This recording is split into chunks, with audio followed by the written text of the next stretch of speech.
Welcome and thank you for joining us on this episode of Tone Setters TV, where we invite people to own your tone. With your host, Christopher Not Chris of Tone Setters Entertainment. This week on Tone Setters TV, we speak with Mr. Aaron Ladson, an entrepreneur with multiple business opportunities under his belt. He talks about his motivation to keep earning and see his family succeed. What's going on, everybody? It's your boy Christopher Not Chris here with another episode of Tone Setters TV. Today we're here with my man Aaron Ladson. What's going on, man? What's good? What's good? Hey, man, I just want to thank you first of all for joining us on Tone Setters TV today. Guys, we have a little change of scenery today. Normally we're at the business location, of our business owner, but today our business owner can work from anywhere. So we just happen to be at the Lock and Terror Resort and Spa. Hell yeah. Y'all see the background. So, Aaron, what we do here, man, if you've never checked out an episode, what we do here is we just talk about entrepreneurship. We talk about what your business is and really a lot about what your why is. We want to give people the opportunity to tell their story. So, first of all, just, as far as, your personal businesses, tell us a little bit about what you do. Okay, so, I like to call myself an entrepreneur and really mean it. There's a lot of people out here that say that, and, to each their own, you know what I'm saying? But at the end of the day, like, I really go out and I find opportunities for me to make multiple streams of income, and I have multiple businesses. So I do solar. I own a solar company where I can sell solar in about 14 states. That's one of the newer things that I picked up because it was a great opportunity. It's time, you know what I'm saying? Successful people see where the world is going and they get there first, and a mentor of mine told me that a long time ago. So, I continuously look for new opportunities and how I can get there first, so solar is a big thing. It's blowing up everywhere, so I just started in a company with that. I also do a couple of network marketing opportunities. One of the biggest that I'm in is trading Forex and crypto. So I make money off of my phone. I know you've probably seen the wave with the Forex and crypto. I've been doing that for about 3 years now. Built a team with that, make residual income, and I personally trade myself. So, I'm a day trader also, so those are really the main ones. I have an e-commerce business that I just play around and do drop shipping with, selling shoes, clothes, different things like that. And those are really the opportunities that I'm doing right now and how I make my money. All right, man. Well, clearly you have a lot of things under your belt. You have a lot of moving pieces going on at the same time. One of the things I noticed you said was it's about time. Yeah. So I would assume that your why has something to do with, time freedom.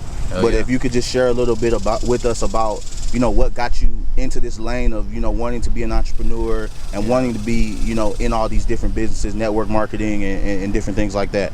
Yeah, man. So I love that we're talking about the why, because the why is literally it's the car, it's the gas for the car, it's everything, and I like to tell people, like, if your why doesn't make you cry, it's really not your why. And this is something that I really believe in, because when you understand your why and why you wake up every day and do what you do, man, you'll go a far place. And so little bit getting into my why, before I played college football. I love football. I still play with a semi-pro team now just to play, but I played college football at one point, and I thought that I wanted to be in the NFL. I've always had the goal of being a millionaire, because I've seen my mom give me everything. She worked 2 jobs and worked all day, and barely just to barely have enough to buy me shoes and clothes, and so I know my mom gave it her all, and she's still working to this day. So a big reason why I love making money and why I love bringing on new things and challenging myself to make 6 figures a year and then make 6 figures a month and continue to grow and continue to just strive for greatness with everything that I do is because I want to retire my mom. That's the biggest thing. Every day I see my mom, and she still has to go to work, and she's still going through the same shit that she went through when I was young. It hurts me, and that pain makes me get up and go hard so that I can retire her. So that's gonna be the biggest thing for me. And the next part is time freedom, like you said, right? So I do this because I love being and doing what I want at all times. I hated working a job, and I hated having to show up and listen to somebody tell me, hey, this is when your lunch is, these are your days off. I hated that so much, you know. Not the hustle. I didn't hate the hustle. I needed a job at the time, so I appreciate the job at the time, but I always knew that I wanted more. I wanted to be able to wake up when I wanted to and be here and still make money and still be able to work and still be able to, you know, provide for my family. You know, I'm with my son every day. I have a 8-month-old son, and I'm with him every day. I don't have to leave and go to work and be gone 8-9 hours every day and miss that. Like, I wake up, my son's there, he can sit on my lap while I'm trading.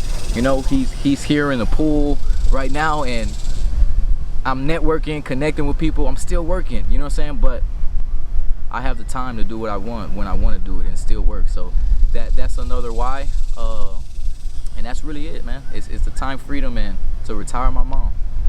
Man, those are some big things right there. You know, time freedom. We all want a little bit more time freedom in our lives, and everybody loves their mama. So you know you want to try to do your best you can for mama. So I can appreciate those reasons that you kind of got out there and decided to take it into your own hands in such a way. So being that you're doing everything, like, you know, you're doing everything on your own businesses, kind of running these organizations, I know there has to be some challenges that come along with that. Yeah. You know, they say more money, more problems. Yeah. And I know, you know, just from personal experience in that entrepreneur space, it's more like more responsibility, more problems. Yeah. So what are some of the challenges that you faced, you know, stepping out into this lane on your own? I would say at first it's uncomfortable. You know, you gotta learn very early in this stage when you take this journey on being an entrepreneur, is that you have to get comfortable being uncomfortable, right? I was told this a lot, and I never really understood it until, like, I was like, fuck, like, things aren't happening in my business, right? It's not happening how I want it to. I'm not, you know, bringing people to events that I'm throwing. I'm not closing any deals. I'm not getting any leads, whatever the challenge is, right? In order for you to change it, in order for something to happen and that aligns with the goals that you have for yourself, there's going to be some kind of action needed that isn't being done. You know what I'm saying? And a lot of the times it's uncomfortable to do that, right? So like my girl, like I'm helping her build a business and start in like network marketing and other things, and she's like, you know, I don't like talking to people. And I'm like, I didn't like talking to people at first either. I'm from the east side of San Antonio, you know, used to gang bang, used to do all this dumb shit, you know what I'm saying? And I always would tell myself, I don't like talking to people. I don't like talking to people. I don't like people. And that was a challenge that I had to get uncomfortable and change to become where I'm at, the person that I am today. You know, if I never got out of that comfort zone and started talking to people and just like, hey bro, what's good, dog? Like, and connecting, like my network marketing business would have never grown. You know, I had to learn how to listen. I had to learn how to create a system and get organized and do things a day in and day out and be consistent with it, right? It's like, in the beginning, I used to think about this. I think about this as like a microwave effect, right? I tell people, if you put popcorn in a microwave and you start 10 seconds and then you stop it, and then you do it 20 seconds and you stop it, and then you do, you know, maybe 30 seconds this time and you stop it, it's not gonna pop. It's gonna take a lot longer for that popcorn to pop than just putting two minutes on it and letting it go constant for 2 minutes, and it's gonna pop, you know? So that consistency is uncomfortable sometimes. Like I was telling Chris, you know, today, really earlier, that, you know, I want to be more consistent with like dropping videos and being like adding media to my businesses, because, you know, yeah, I have a social media, you know, platform for all of my businesses. I'm not really posting quality media. I'm not posting videos and motivational speeches and things like that would only help my brand. So I have to get uncomfortable again and start, you know, getting used to this right here, you know what I'm saying? Especially for the media for my business. So, you know, that was a big challenge. Another is like, you know, trusting people, you know, because coming from where, you know what I'm saying, you have this wall up. You don't really know who you can trust, and when you've been screwed over, you know, it affects you. When you look at partnerships, or you look for people to work with, and you look for people that you can trust with your money, or to work with, and it goes deep, you know what I'm saying? But you gotta like, trust is another issue that I face, so I'm not gonna talk too much about that one, but I've been screwed over a lot of times, you know what I'm saying, to be where I'm at, and I came out with more wisdom every time, so it is what it is. I think that's really the biggest challenges that I was facing, like, coming up. Man, and you said something. You said two things that are common to all of us in business, man. First, getting uncomfortable. Like, for myself, it was video editing. I didn't know how to edit videos, man. Like, I just got a program and started playing with stuff. Oh, yeah. And it was hard at first. And being in a place where you're an athlete. I've been an athlete in my life, so sometimes those challenges, like when it don't come natural, it's like, wait a minute, what's going on? Why isn't this clicking? Yeah. So I definitely understand that, being uncomfortable, and then trust.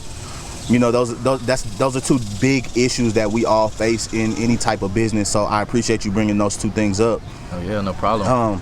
As far as the flip side of that, though, of course, everybody faces these challenges. It's not easy, but when it comes, and you break those challenges, you beat those challenges, you get that sense of accomplishment. So what is something that you would say is probably like your biggest accomplishment that you have faced so far in all of your business?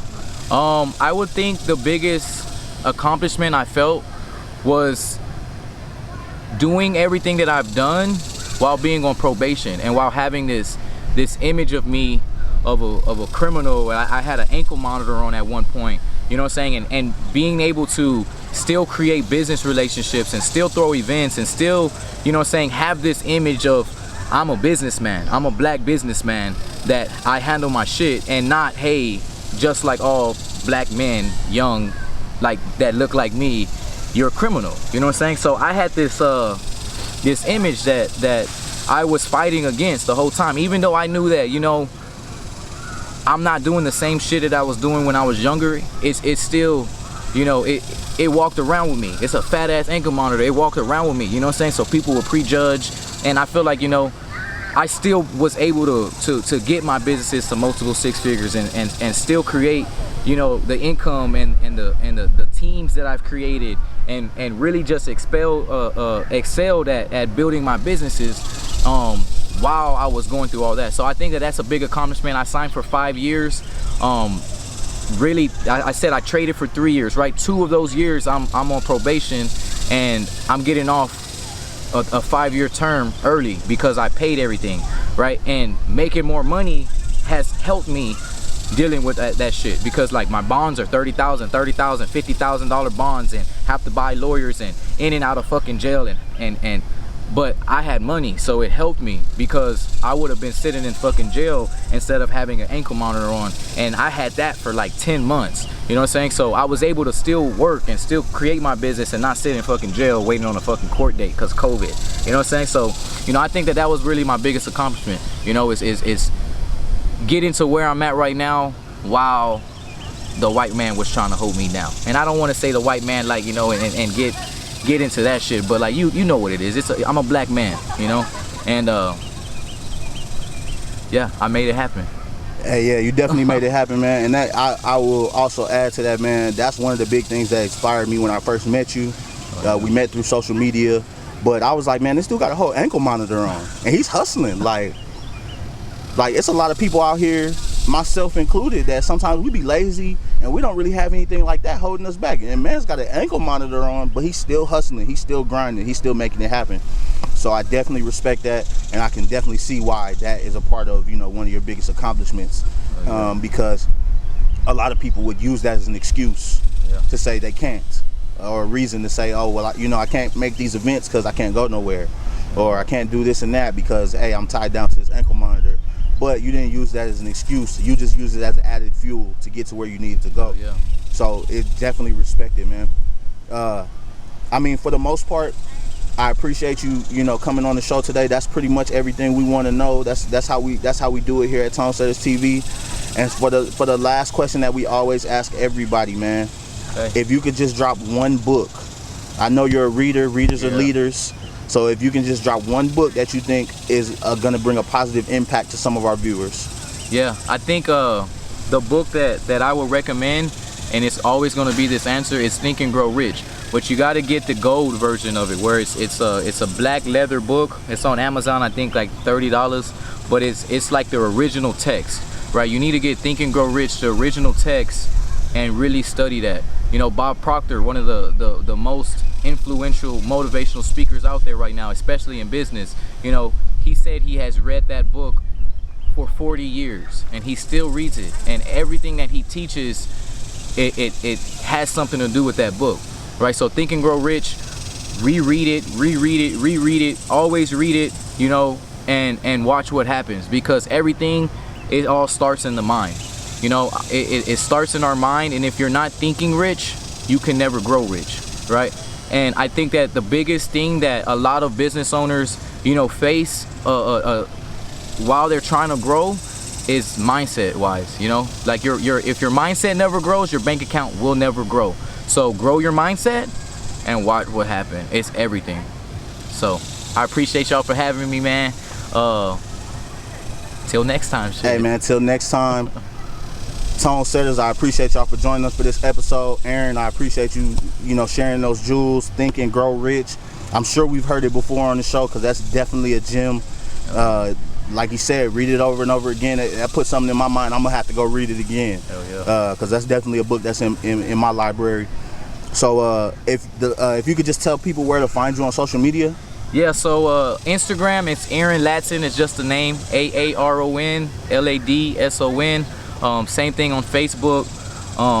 Snapchat, I don't remember my username. I don't really post on Snapchat, but Instagram and Facebook, you can follow me at Aaron Ladson. As usual, we'll put that at the bottom for all you guys, so y'all can go follow Aaron. Inspirational story, inspirational dude. So we appreciate having you on the show today. Hell yeah. Tone Setters, make sure y'all stay tuned for the next one. Peace. Hell yeah. Thanks again for watching. Don't forget to like, subscribe, and share.